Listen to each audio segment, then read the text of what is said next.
and manage their priorities. Our first speaker for the evening is Miss Pooja Awasty.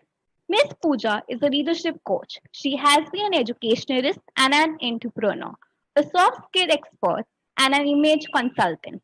She has extensively worked in the area of leadership development and has conducted 1,000 plus sessions in leadership, soft skills, and wellness counseling, while having mentored thousands families for health and wellness. Ms. Pooja is one of the esteemed mentors to mentor Mitr. We welcome you, ma'am, and would like you to enlighten our audience.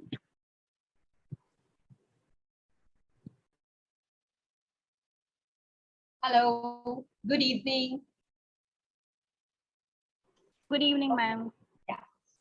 Okay. So definitely today I'm excited to share this topic with you. First of all, very thankful as always to Mentor Mitr for giving me this opportunity to interact with all of you. And the topic that I'm going to be talking to you about today is of course goal setting, and also the journey of or the process of goal setting, or the journey towards setting your goals and then moving on, right? So obviously this topic is huge, absolutely huge. So we're going to be covering just one part of it today. At least I'm going to be covering one part of it today, because no way in 20-30 minutes can anybody do justice to this huge topic, which is goal setting. All right. Okay. So, we've all heard fairy tales. Yeah. So how does it start? Once upon a time, right? And it usually ends with, and they lived happily ever after, isn't it? So what happens in between? Life happens in between, right? And how do you make your life a fairy tale? Is by setting goals, by knowing what you really want in life and moving towards it, right? So their goals become very, very important. So just close your eyes for a minute and just visualize a adventure holiday, that you've been wanting to go for. It could be mountains, it could be snow capped, absolutely pristine, beautiful mountains that you've been going to, or it could be clean, white sand, azure beaches, right? Or it could be, a forest with lovely green flora and fauna where you could hear the sound of the birds, you could hear the animals, right? I don't know what your dream adventure travel would look like, but would you like to write down as to, out of these things, which ones are the ones that really appeal to you? Right? And what happens the moment you identify what your dream adventure travel looks like? What happens after that is you quickly get down into working out your travel, right? It could be flight, it could be a road trip, it could be anything. So we do the necessary things. We book our tickets, we arrange for a vehicle, we ensure the tank is full, right? So there are lots of things that we do in terms of planning for that trip. Now, there could be some adventurous people around here who would say, okay, we don't need anything. I don't think, I know where my destination is. I know what I want in life, and I'll just move towards it, right? And they just, take their vehicle, their car, and they just start moving in the direction, or supposedly the direction towards their dream destination, right? They start moving, they start, they get onto the highway, they cross certain cities, towns, villages, they come to fields, right? And then, they cross the countryside as well, and suddenly there is fog.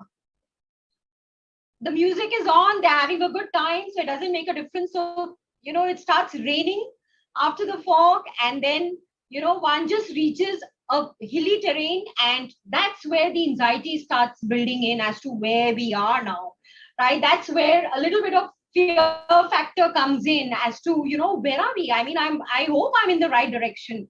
Things don't look very nice around me, right?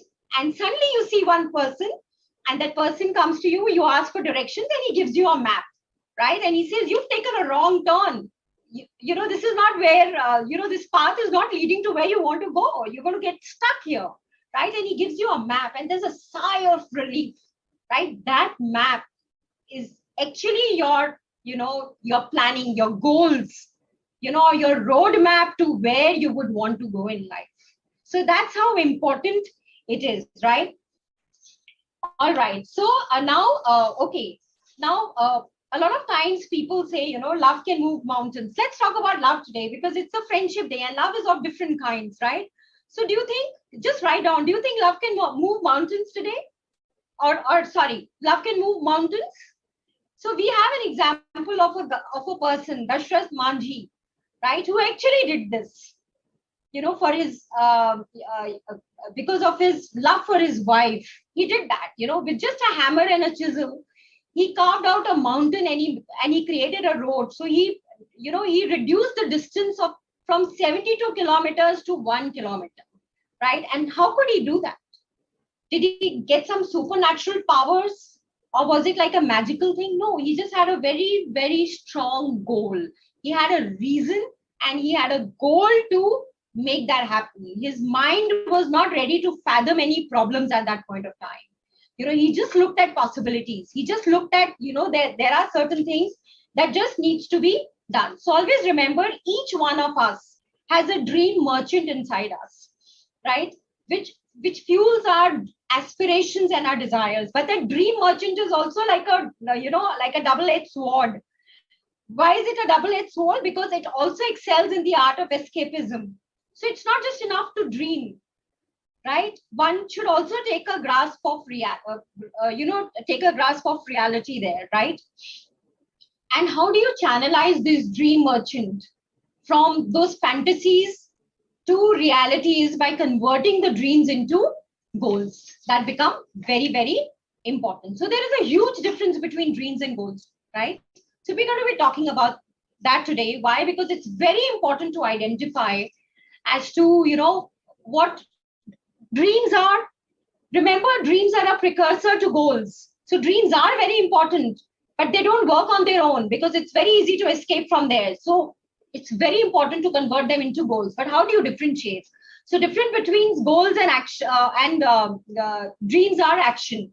When you dream, you might take an action or you might not take an action. It's a fantasy world. It's all fluff, right? But the moment you start taking action on your dreams, it becomes goals.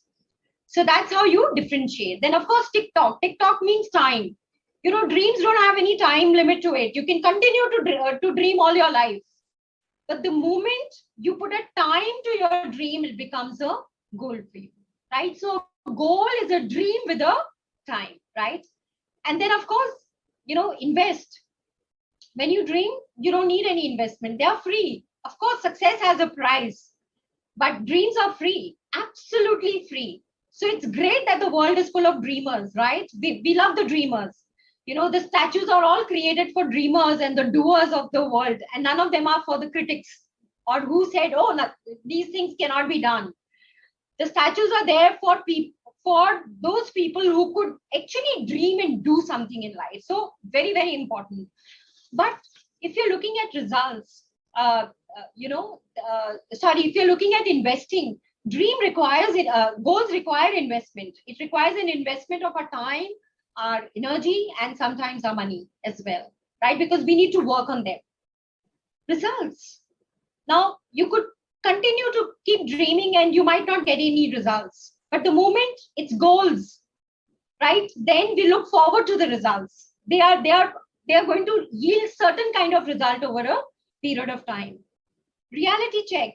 How reality check? I mean, dreams are of course intangible, right? But it's the goals that move us and shake us and get us to reality and say, okay, this thing needs to be done now. So that's a reality check, right? And end and new beginning. So dreams have no end. You could, like I said, you can continue to keep dreaming, but goals, you complete your goals and you set newer ones. So it has an end and it has a beginning. And it's these small goals that you continue to make throughout your life is what actually then helps you to lead your dream life, or that ultimate goal or that ultimate dream that you have about yourself, right? And the other point is first the goal, then the struggle. So I would say first the dream. Remember, dream is a precursor to a goal. First the dream, then the goal, then the struggle, and then the prize, right? So goals are very, very tangible. So can we move on to the next screen, please? Right?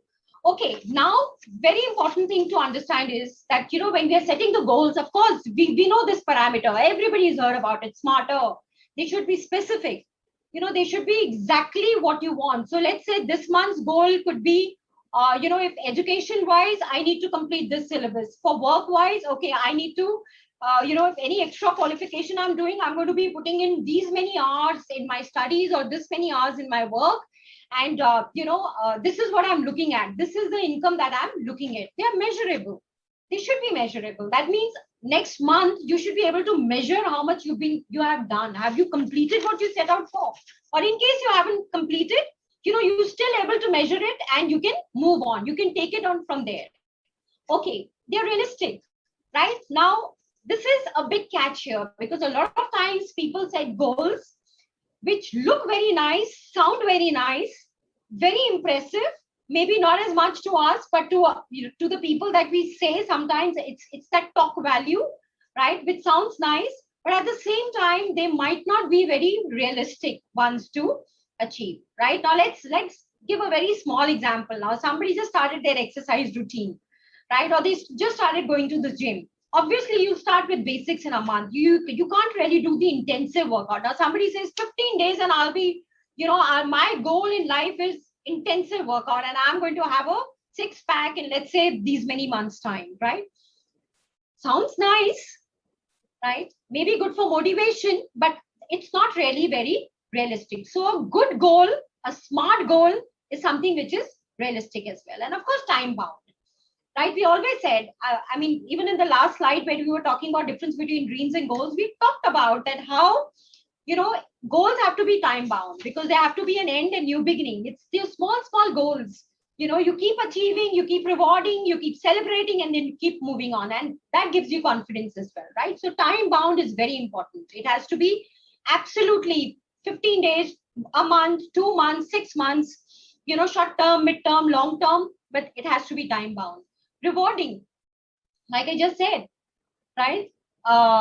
Very important that it adds value, and at the same time, there are some celebrations. The moment you can achieve them, there is. I'm going to be talking a little bit more about it when we talk about certain things that we need to do while after we clearly make our goal. So next slide.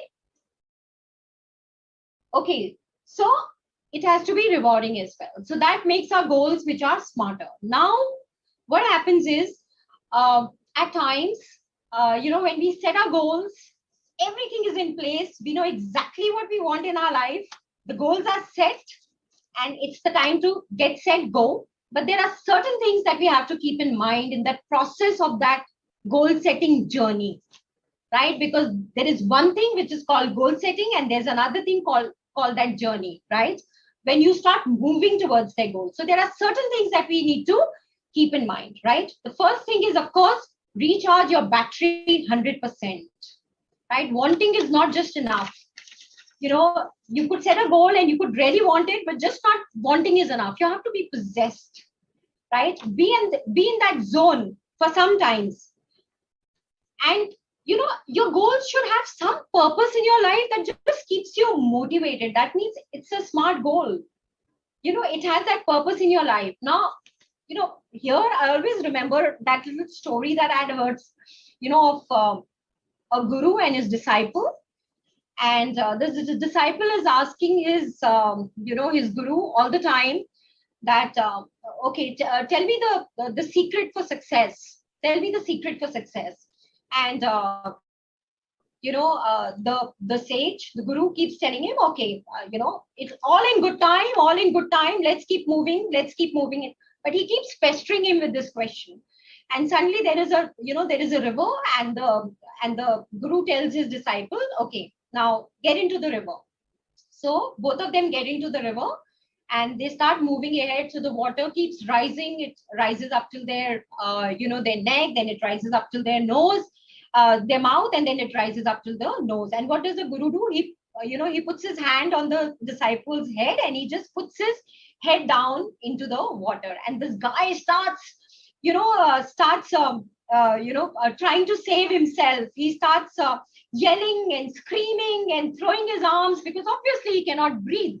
So, for some time, he just keeps his head down, and then he lets him come up. And this guy has water, coming out from his nose, from his mouth. He seems very scared. And he comes out, and, they come out of the river, and he says, what did you do? I mean, were you wanting to end my life? Why did you do that? He says, I didn't do anything. You only asked me to ask me what is how do you achieve success in your life? And he says, yeah, but what's the connection? I can't find the connection between the two. He says, okay, tell me, when your head was down, what was the topmost thing in your mind? What was it that you were really thinking? He said, I was just thinking about, how can I breathe? I was not able to breathe. I just wanted to breathe. I was desperate to breathe. He says, if you're desperate for success, you will get it. Right? So that is the secret of success. So that's the secret of goal setting also. So when you say recharge your batteries, are you really, I mean, of course, this is a story, but what it tries to tell you is that, are you really, wanting what you have said, you've written it down, right? Because this needs to have a purpose, and you should be possessed for some time. And a lot of times people say, oh, possessed, I mean, is it the only thing in life? Well, for that time period, it doesn't have to be your entire life, but for that time period, can you really, be in that zone? Because that's what, that's when goals are achieved. Then is 100% commitment, right? Um, Commitment towards your goals, right? And that's very, very important. And once you're committed, things get done, right? Now, let me again illustrate this point with a story, right? Because it's always easy to connect with stories, and stories somehow always stay in our mind, right? So there was this guy who used to never complete his homework and his assignments. So every time he had some story to give to his teacher. So there is this one exam that happens, and this was an assignment that had to be taken to the class. And as usual, he goes up to his teacher and he says, like, I was not able to complete, blah, blah, because this happened in my family. I was not able to complete. So the teacher said, okay. And he was surprised that, how the teacher is so calm, right? And he says, but I have to pass my assignment. So can you give me some extension? So the teacher says, yeah, you take a day's extension. And he was very happy. Okay, one day I'll be able to complete. He says, but you would need to give me all your previous assignments also, the ones that you're not finished. Now this boy gets like really, jittery, because it's been months of assignments he's been not giving. He's taking things very, very easy, and he just feels like, for 3-4 months assignment, and now just do it in one day. And incidentally, there's a big school celebration happening at the same day also. So what the teacher tells him is that you will probably need to have to give up your celebration, or if you're able to finish it, you could go towards the end. So this guy now has his time, he has his, the zone that he needs to now finish his assignments in. So he has that time in front of him. So he gets down to working. He puts his 100% of commitment there. He puts his 100% mind there, and he finishes his assignments, right? So that 100% commitment is not something that is very difficult. Sometimes we just wait for some external things to happen so that we can be 100% committed. But if you've set goals and if it's really important for you, you'll be 100% committed, right?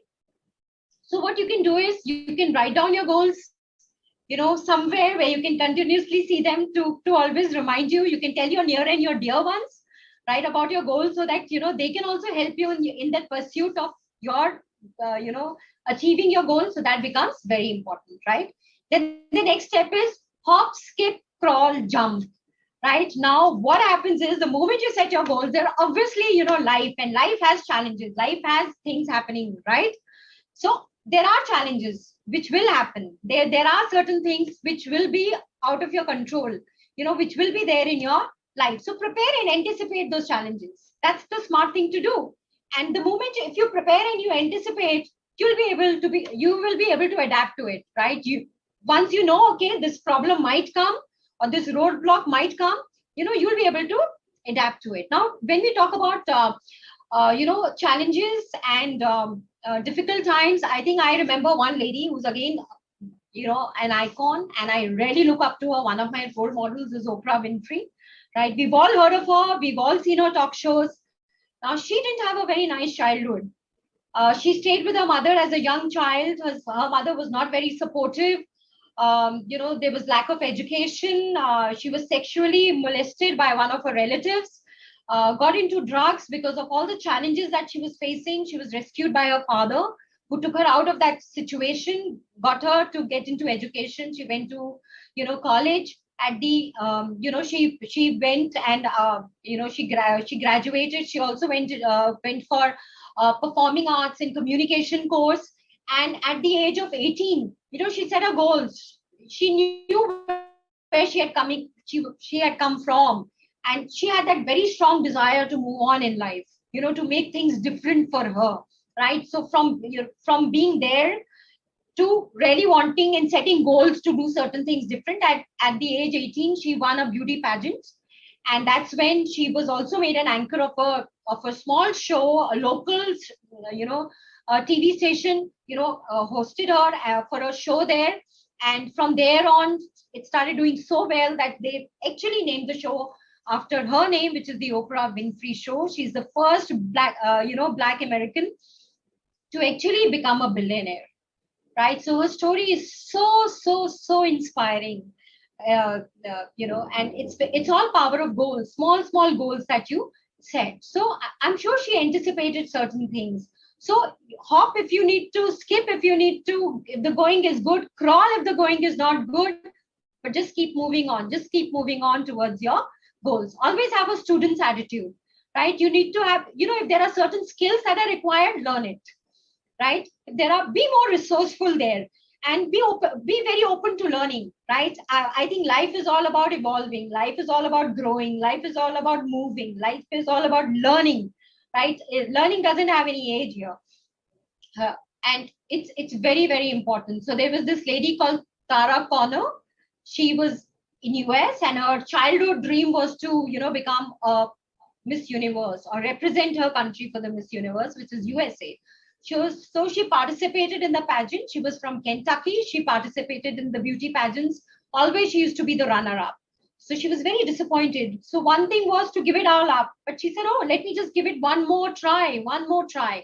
She got all the videos of all the past pageants. She sat, she studied, right? And she saw a lot of things, and then she participated again. She became Miss Kentucky. Then she went on to become Miss USA, and then she represented Miss USA in Miss Universe, and she was among the top 5 contestants during this time, right? It was because she had that student's attitude. She just was ready to learn whatever was there, which could help her to learn. So I thought very inspiring, right? So always to have a student's attitude. Be a people's person. So enhance your people skills. So lots of achievement is actually teamwork, right? And there are lots of people directly or indirectly associated with your success. They could be your relatives, they could be your friends, they could be your immediate family. So it's success is never one person's job. Success is always a teamwork, right? So your people skills have to be very good. So get good at that. There are communication and people skills, which are again a huge topic, but something which is so important in today's world, because we're always dealing with people, right? We are always interacting with people, whether it's at work, whether it's at our study, our education institution, wherever. So that is one quality, and that is one skill that has to be really worked on. And this world is, and the history is full of such people who were so good at their people skills, and not very good at technical skills, but had amazing success in their lives because of the people skills, right? And then of course be true to yourself, right? So set timelines, be accountable to your goals, break goals into short term, medium term, long term, monitor monitor your goals, right? Be accountable to them. And that's how things start happening for you. So okay, I'm going to ask you a question. Please try and answer that question in the chat box. Okay, so do you think the same person can swim in the same river twice? Same person can swim in the same river twice? Do you think that's possible? No, not really.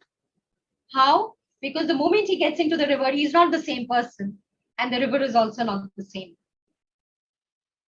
right? Because there are so many, the person is changed because of from the first time. He's learned, he's understood certain things. He's a changed person, and the water, the tide, the flow, everything changes as well, right? And this is a beautiful example of, you know, that growth, that personal growth, right? That how well you evolve with every experience. How true are you to yourself, right? And then, of course, being disciplined to the team. Discipline is very, very important. Staying disciplined helps you through thick and thin. And every day there will be setbacks and there'll be challenges, right? But if you're disciplined enough, you will do it, right? Now there was this guy, Yamada. He won I think he won the Olympics marathon in the year 1984.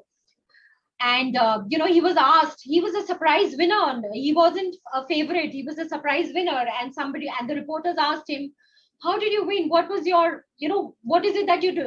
What is it that you did?" And he says, "Well, I just chose the right track and I defeated my opponent." And reporters were like flabbergasted because, that didn't make any sense to them. So incidentally, he won the next time also. The next year, not at the Olympics, somewhere else, he won an event and he won the marathon again. And when he was asked this question again, he said the same thing. He said, "Well, I chose the right track and I defeated my opponent." People had to wait for 10 years to actually get to understand that wisdom, right? Because when he wrote his autobiography after 10 years, that's where this whole thing came out, where he talked about that, whenever there was a marathon, he actually did that work of, going through that entire area, scouting that entire area, fixing up some landmarks like that yellow gate, that red brick, that signpost. He just made a note of everything and he saw the path. He understood, that where he needed to slow down, where he could fasten up. He practiced, he was disciplined, he was possessed, right? And because of that, he was always able to achieve what he wanted to and win the races, right? Win the marathon. Active lifestyle. So when you see anybody who's really, they are looking after their health, they're looking after their fitness, they are in shape, they are positive, you will always find success there. Always. You'll not find a successful person who does not have an active lifestyle, who's not bothered about his health, who's not bothered about, his fitness and lots of other things. So there is a direct connection. So the moment you do this, you also get into the path of achieving your goals. And of course, be elastic, be flexible. Failure teaches you to adapt, right? Failures are always there. Failure is, falling forward. Falling forward is very important. Success cannot ever be achieved without failure because it just helps you to evolve, to grow, to move. Remember, you're not a tree. You can move, you can grow, you can evolve. You're not rooted down. You're not stuck.